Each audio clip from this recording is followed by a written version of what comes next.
ఏమీ లేవండి, ఏమీ లేవని రుజువైంది కూడా. ఇప్పుడు ఇంకో రహస్యం మీరు ఇప్పుడు అడిగారు కూడా చెప్తున్నా.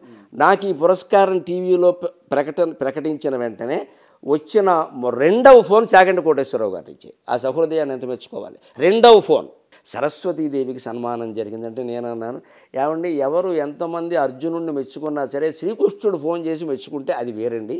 ఇప్పుడు నాకు ఆనందం కలిగింది అన్నాను. పరవశించిపోయాడండి బ్రాహ్మడు ఆయన.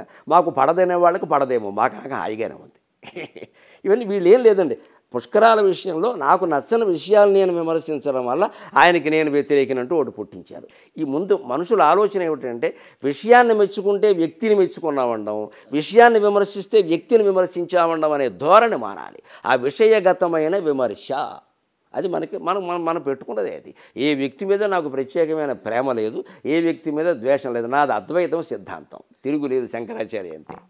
నాకు ఈ పురస్కారం టీవీలో ప్రకటించిన వెంటనే వచ్చిన రెండవ ఫోన్ చాగంటి కోటేశ్వరరావు గారి నుంచి. ఆ సహృదయాన్ని ఎంత మెచ్చుకోవాలి. రెండవ ఫోన్ సరస్వతీదేవికి సన్మానం జరిగిందంటే నేను అన్నాను, ఏమండి ఎవరు ఎంతమంది అర్జునుడిని మెచ్చుకున్నా సరే శ్రీకృష్ణుడు ఫోన్ చేసి మెచ్చుకుంటే అది వేరండి. ఇప్పుడు నాకు ఆనందం కలిగింది అన్నాను. పరవశించిపోయాడండి బ్రాహ్మడు ఆయన. మాకు పడదనే వాళ్ళకి పడదేమో, మాకు హాయిగానే ఉంది.